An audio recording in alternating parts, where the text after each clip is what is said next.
हमारी आज की क्लास की शुरुआत जो हम करेंगे वो करेंगे सेक्शन 350 से। हालांकि ये सेक्शन हमने कल पढ़ लिया था, इवन इसका जो फर्स्ट इलस्ट्रेशन है वो भी हमने पढ़ लिया था।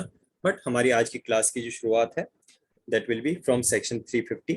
आज हम सेक्शन 350, 351, 352 ये तो एटलीस्ट पढ़ेंगे ही, और अगर टाइम बचा तो इसके आगे के सेक्शन 354 और उसके एग्रेवेटेड एडिट सेक्शंस उनको भी हम देखेंगे।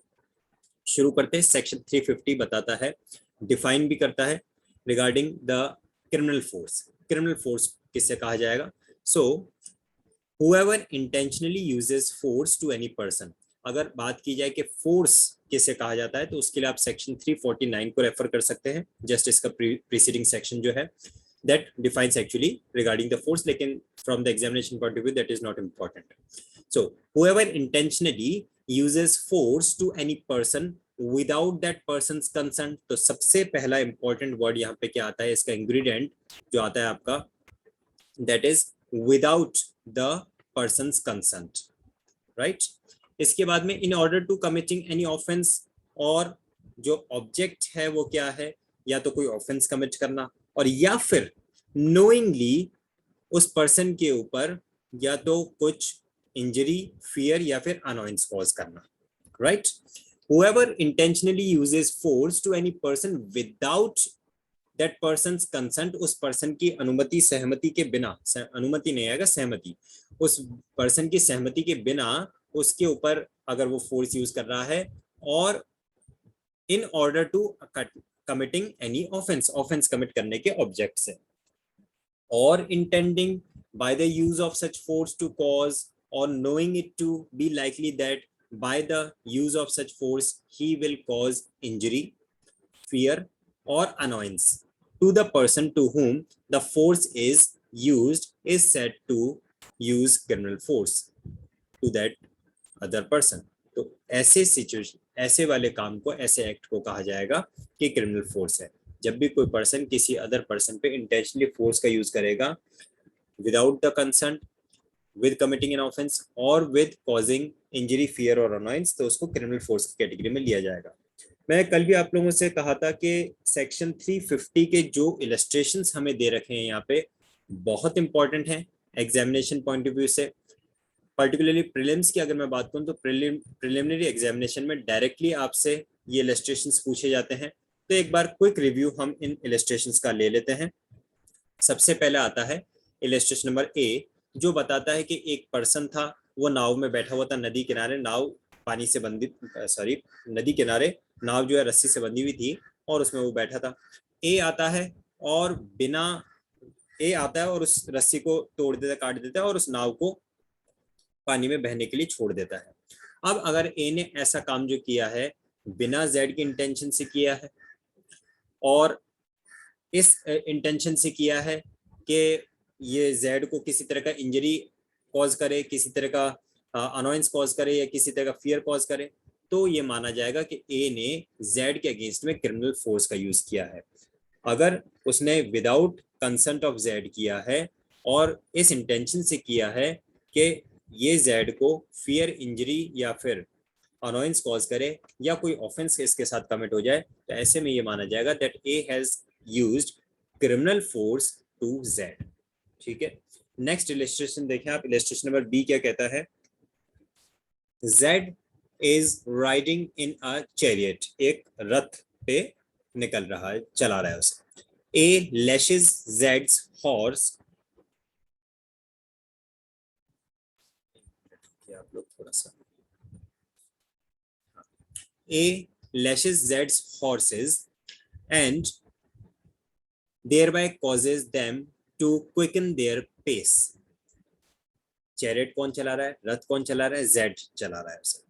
ए ने जो जेड के रथ के घोड़े थे उनके ऊपर चाबुक से वार किया, जितने भी घोड़े थे, दो तीन जो भी होंगे, उनके ऊपर तेज चाबुक से वार किया, और उसके वजह से क्या हुआ, उसके वजह से वो जो घोड़े थे उन्होंने अपनी स्पीड बढ़ा दी, उनकी स्पीड बढ़ गई। Here, A has caused change in the motion to Z by inducing the animals to change their motion। और यहाँ पर A ने क्या किया है? A ने Z का मोशन इंक्रीज किया है। यानी मूवमेंट इंक्रीज किया है, उस वो जो नॉर्मल स्पीड में चल रहा होगा तो उसकी स्पीड को बढ़ा दिया, ऐसा जो भी, और वो एनिमल्स की स्पीड को बढ़ाते हुए। ए हैज देयरफॉर यूज्ड फोर्स, तो ए ने जेड के ऊपर फोर्स का यूज किया है। पहली बात तो ये मैंने आपको बताया ना, अगर किसी को भी फोर्स की डेफिनेशन देखनी है तो सेक्शन 349 को आप रेफर कर सकते हैं।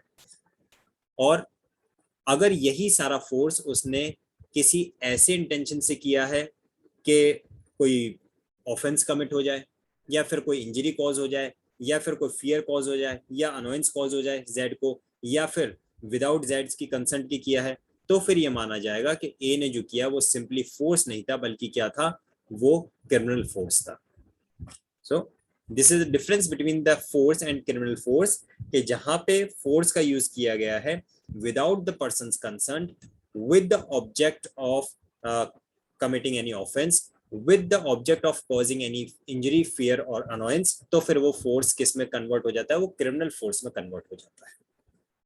इलस्ट्रेशन में सी देखिए क्या बताता है।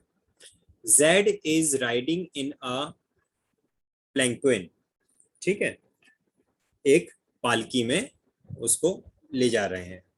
A intending to rob Z, और A का इंटेंशन क्या है कि वो Z के ऊपर उसको लूटना चाहता है, उसके ऊपर लूटने के आशय से seizes the pole and stops the palanquin, तो ए को लूटने के जेड को लूटने के आशय से, इंटेंशन से उसने क्या किया, उसको पालकी को रोक दिया। Here A has caused cessation of motion to Z, अब ए ने क्या किया, मोशन रोक दिया। या तो हम मोशन क्रिएट कर रहे हैं, जैसे इलस्ट्रेशन नंबर ए और इलस्ट्रेशन नंबर बी में मोशन क्रिएट किया था। इलस्ट्रेशन नंबर ए में क्या किया था, उसने उसकी नाव को पानी में छोड़ दिया। बी में क्या किया, उसके घोड़ों को चाबुक मारा तो मोशन इंक्रीज हो गया। और यहाँ पे सी में क्या किया, मोशन को रोक दिया, चल रहे थे नॉर्मली और रोक दिया। And he has done this by his own bodily power, और अपनी ताकत की वजह से किया उसने ऐसा। A has therefore used the force to Z, तो ऐसा माना जाएगा कि ए ने फोर्स का यूज किया है।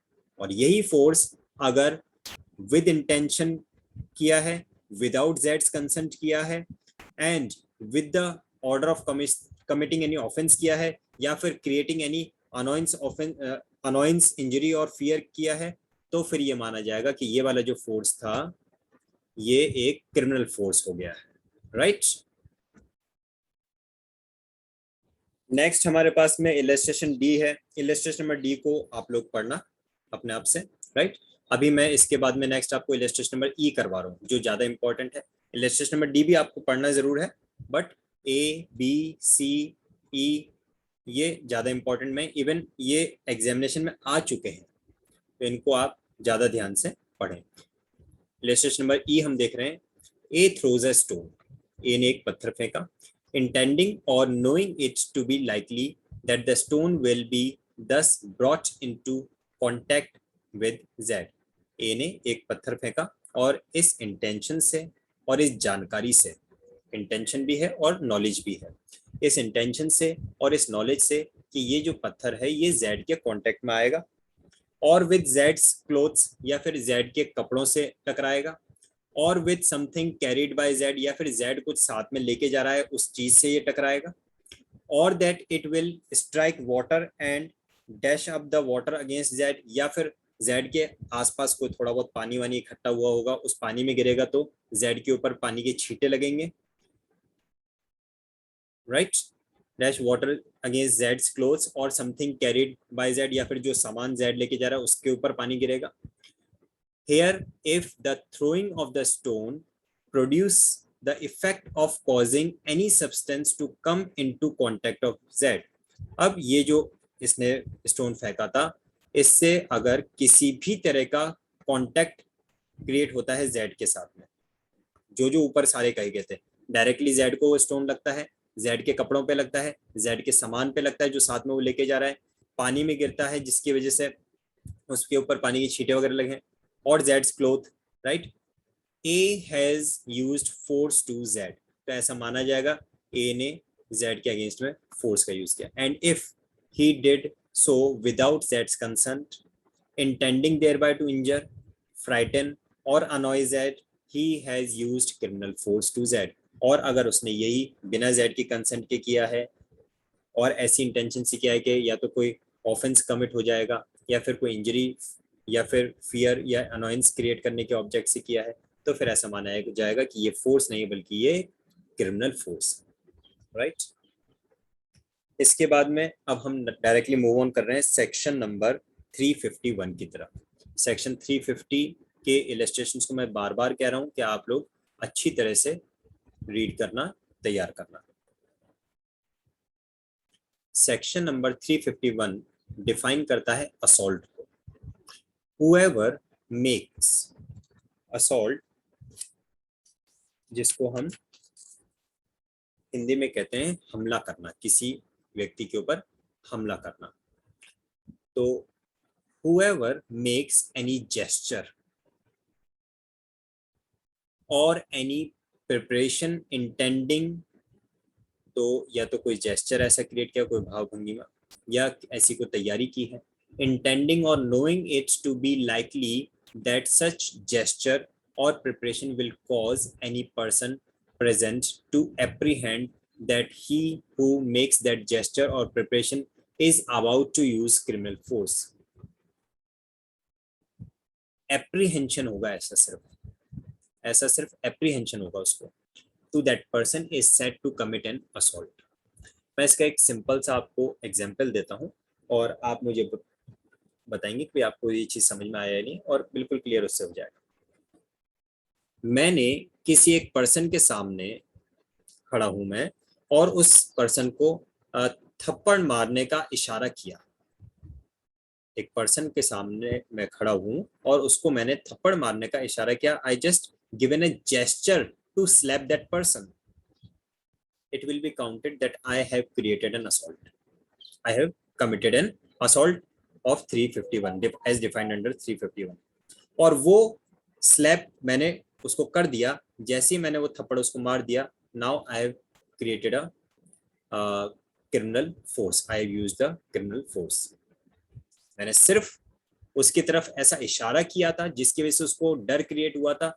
तब तक तो मैंने एक डंडा उठाया और डंडा लेके मैं एक पर्सन की तरफ भागा। I have committed N assault. क्यों? क्योंकि मैंने उसके अंदर ऐसा एप्रीहेंशन क्रिएट कर दिया, ऐसी संभावना क्रिएट कर दी जिससे उसको लग रहा है कि ये मुझे इस डंडे से मारेंगे, और मैंने वाकई में उनको उस डंडे से मार दिया। तो फिर मैंने उनके ऊपर क्रिमिनल फोर्स का भी यूज कर दिया है, और प्लस उसके बाद में हर्ट, ग्रीवियस हर्ट, वो जैसी भी सिचुएशन रहती है वो सारी सिचुएशंस भी आ जाएंगी उसमें, राइट। तो यहाँ पे जो लिखा हुआ है उन शब्दों को आप देखें, या तो कोई पर्सन जेस्चर कर रहा है या फिर ऐसे कोई प्रिपरेशन कर रहा है, और उस प्रिपरेशन से भी अगर सामने वाले पर्सन के अंदर एक भय उत्पन्न हो जाता है, ऐसा एप्रीहेंशन उसको हो जाता है कि ये मेरे ऊपर क्रिमिनल फोर्स यूज कर सकेगा, तो वो असॉल्ट की कैटेगरी में आ जाएगा। एक एक्सप्लेनेशन यहाँ पे दिया है, mere words do not amount to an assault. सिर्फ शब्दों से ऐसा बोलना कि मैं तुम्हें जान से मार दूंगा, ये असॉल्ट की कैटेगरी में नहीं आएगा। लेकिन हाँ, बंदूक उठा के सामने वाले पे तान देना, वो असॉल्ट की कैटेगरी में आ जाएगा, क्योंकि वो एक जेस्चर भी हो गया, एक प्रिपरेशन भी दिखा दी, ठीक है। But the words which a person uses may give to his gestures or preparation such meaning as may make those gestures or preparation amount to an assault. लेकिन जो जेस्चर है या फिर जो प्रिपरेशन उसके साथ में उन वर्ड्स को बोलना, तब ऐसा माना जा सकता है कि ये असॉल्ट की कैटेगरी में हो जाएगा। सिर्फ वर्ड्स से कहना वो नहीं माना जाएगा कि ये असॉल्ट की कैटेगरी में। तो ये सेक्शन 351 में असॉल्ट को डिफाइन करता है। एक बार इसके इलस्ट्रेशंस को भी हम देख लें कि असॉल्ट के जो इलस्ट्रेशंस है उसमें क्या दे रहा है, उससे आपको समझने में इजी रहेगा। A shakes his fist at Z. तो ए क्या करता है, अपना मुक्का, हाथ बंद कर, मुट्ठी बंद करके, और मुक्का मारने के ऐसा मतलब इशारा कर रहा है कि मैं तुम्हारी तरफ ऐसा पंच मारूंगा। ये intending or knowing it to be likely that he may thereby cause Z to believe, चाहे वो मारे या ना मारे, लेकिन Z को ऐसा संभावना तो क्रिएट कर दिया उसने, Z to believe that A is about to strike Z. A has committed an assault. तो ये मैंने आपको जो एग्जांपल दिया था वही चीज आ गई। कि या तो पंच मारने का इशारा कर रहा है या स्लैप करने का इशारा कर रहा है, तो वो उसमें किस में आ जाएगा, असॉल्ट की कैटेगरी में आ जाएगा, राइट। नेक्स्ट हम बढ़ते हैं सेक्शन 352 की तरफ, और सेक्शन 351 का जो एक्सप्लेनेशन दे रखा है वो आप इंपॉर्टेंट मार्क कर लो बेरक में। ये इंपॉर्टेंट है कि सिर्फ वर्ड्स असॉल्ट की कैटेगरी में नहीं आते हैं, कुछ ना कुछ उन वर्ड्स के साथ में जेस्चर, जेस्चर का यानी कि जेस्चर के लिए हिंदी वर्ड हम क्या यूज करेंगे, अंग विक्षेप, या जिसको एक शब्द सही मतलब बोलचाल में कहा जाए तो भाव भंगिमा ऐसी क्रिएट करना, अपने बॉडीली लैंग्वेज जिसको हम बोल सकते हैं ना, बॉडी के थ्रू ऐसा कुछ कॉज करना, इशारा इशारा तो नहीं आएगा बट बॉडी से ऐसा कुछ भाव भंगिमाएं दिखाना, वो उसमें आ जाता है जेस्चर में। तो सिर्फ वर्ड्स तो असॉल्ट कैटेगरी में नहीं आता है, लेकिन जेस्चर्स और प्रिपरेशन अगर वर्ड्स के साथ में ऐड हो जाता है तो फिर वो असॉल्ट की कैटेगरी में आ जाएगा, सेक्शन 351 में आ जाएगा। सेक्शन 352 देखिए क्या बताता है, पनिशमेंट फॉर असॉल्ट, अगर किसी पर्सन ने असॉल्ट किया है तो उसके लिए क्या पनिशमेंट होगा, और क्रिमिनल फोर्स, अगर किसी पर्सन ने क्रिमिनल फोर्स का यूज किया है तो क्या पनिशमेंट होगा, otherwise than on a grave provocation, अब सामने वाला पर्सन ही उसे कोई ग्रेव प्रोवोकेशन दे रहा है, उसे उकसा रहा है ऐसा करने के लिए, तब सेक्शन 352 नहीं लगेगा। लेकिन अगर ग्रेव प्रोवोकेशन नहीं है और ऐसी सिचुएशन में असॉल्ट या फिर क्रिमिनल फोर्स का यूज किया है तो पनिशमेंट कितना होगा वो सेक्शन 352 डिफाइन करता है, whoever assaults or uses criminal force to any person otherwise than on grave and sudden provocation। तो ये वर्ड याद रखना कि सेक्शन 352 साफ बात कह रहा है कि किसी पर्सन पर असॉल्ट या फिर क्रिमिनल फोर्स का चार्ज लगाने से पहले हमें ये बात इंश्योर करना होगा that this have not been done under grave and sudden provocation given by that person, और किस पर्सन ने, जिस पर्सन के ऊपर ऐसा किया गया उसी ने दिया हुआ ऐसा सडन एंड ग्रेव प्रोवोकेशन तो नहीं। shall be punished with imprisonment for either description for a term which may extend to। अब आप इस लैंग्वेज को आई थिंक अब आप लोग थोड़ा सा रिलेट करना सीख चुके होंगे कि जहां पे वर्ड मे एक्सटेंड टू लिखा है तो इसका मतलब क्या है, ये मिनिमम पनिशमेंट डिफाइन नहीं कर रहा है बल्कि मैक्सिमम पनिशमेंट डिफाइन कर रहा है, और जहां पे लिखा होता है नॉट लेस देन तो वो मिनिमम पनिशमेंट डिफाइन करता है, वो मैक्सिमम डिफाइन नहीं करता है। तो यहाँ पे लिखा है the for a term which may extend to 3 months, तो जिसने किसी पर्सन ने क्रिमिनल फोर्स का यूज किया है या फिर असॉल्ट भी किया है, सिंपली असॉल्ट भी किया है, तो उसे 3 months तक का इम्प्रिजनमेंट दिया जा सकता है, और विद फाइन विच में एक्सटेंड टू 500 रुपीज, या फिर 500 रुपए तक का जुर्माना भी उसके ऊपर लगाया जा सकता है। ध्यान रखने वाली बात यह है कि ये जो असॉल्ट या फिर क्रिमिनल फोर्स है किसी भी कंडीशन में सडन या फिर ग्रेव प्रोवोकेशन के थ्रू नहीं होना चाहिए। एक एक्सप्लेनेशन यहाँ पे दिया है इसी सडन ग्रेव प्रोवोकेशन से रिलेटेड सेक्शन 352 का, उसे भी आप इंपॉर्टेंटली देखें। क्या लिखा है यहाँ पे, grave and sudden provocation will not mitigate, mitigate का मीनिंग बताएगा कोई मुझे, मिटिगेट का मतलब होता है किसी चीज को कम कर देना, मिनिमाइज कर देना, यानी कि उसके असर को कम कर देना, उसके दोष को कम कर देना। तो सामने वाले ने किसी ने सडन या ग्रेव प्रोवोकेशन दिया था, इसकी वजह से जो है the grave and sudden provocation will not mitigate the punishment of an offence under this section if the provocation is sought or voluntarily provoked by the offender as an excuse for the offense। तो सिर्फ इस वजह से sudden and grave provocation जो है सिर्फ इस वजह से जो पनिशमेंट है उसे कम नहीं कर देगा कि ये जो सडन ग्रेव प्रोवोकेशन है ये ऑफेंडर की तरफ से ही दिलवाया गया है, ऑफेंडर ने कुछ ऐसा किया कि सामने वाले पर्सन ने फिर उसको उसके रिप्लाई में सडन ग्रेव प्रोवोकेशन किया और फिर इधर वाले ने उसको क्रिमिनल असॉल्ट कर दिया, क्रिमिनल फोर्स का यूज कर दिया या फिर असॉल्ट कर दिया। If the provocation is given by anything done in obedience to the law, अब ये देखिए, if the provocation is given by anything done in the obedience of law और बाय द पब्लिक सर्वेंट, तो public servant को मुझे कोई बताएगा कौन से सेक्शन में डिफाइन किया गया है पब्लिक सर्वेंट, प्रियंका आप बताइए, पब्लिक सर्वेंट आईपीसी के कौन से सेक्शन में डिफाइन किया है हमने, पब्लिक सर्वेंट जो वर्ड है, प्रियंका बताइए पब्लिक सर्वेंट को हमने कौन से सेक्शन में डिफाइन किया है। हर्षा ने करेक्ट लिखा है, याद रखिएगा Priyanka, section 21 of IPC public servant को डिफाइन करता है। Okay, section 21 of IPC defines public servant, उसे आप देखना, इंपॉर्टेंट सेक्शन है। तो if the provocation is given by anything done in obedience of law और by the public servant in the lawful exercise of the powers of such public servant, और ऐसा कुछ हो, तो फिर वो चीज एप्लीकेबल नहीं होता है। फिर ऐसा नहीं माना जाएगा कि सामने वाले ने जो असॉल्ट किया उसके लिए उसको पनिशमेंट दिया जाए, उसको पनिशमेंट ना दिया जाए। राइट? क्यों? क्योंकि पब्लिक सर्वेंट जो काम कर रहा है वो तो पूरी तरह से अपने ड्यूटीज को फुलफिल कर रहा है।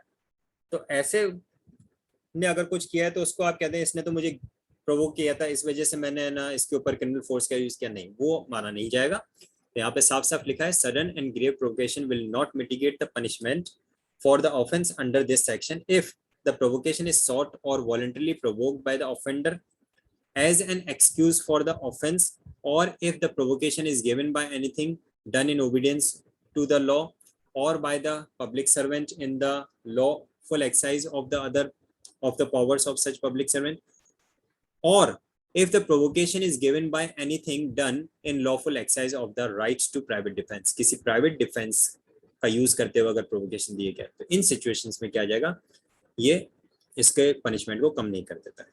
Whether the provocation was grave and sudden enough to mitigate the offense is a question of fact, और ये एक question of fact रहेगा। question of fact वो होता है जिसको प्रूव करने की जरूरत पड़ती है by the evidences, कि ये जो जिसको बोल रहे हैं सडन एंड ग्रेव प्रोवोकेशन था, वो फैक्ट्स को कंसिडर करते हुए देखा जाएगा कि वाकई में ये सडन ग्रेव प्रोवोकेशन की कैटेगरी में फॉल करेगा या नहीं करेगा।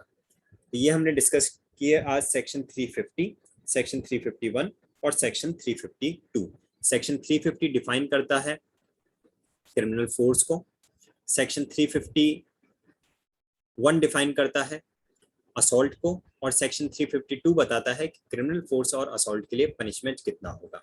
आई होप तीनों सेक्शन आपके माइंड में अच्छे से क्लियर हो पाए होंगे।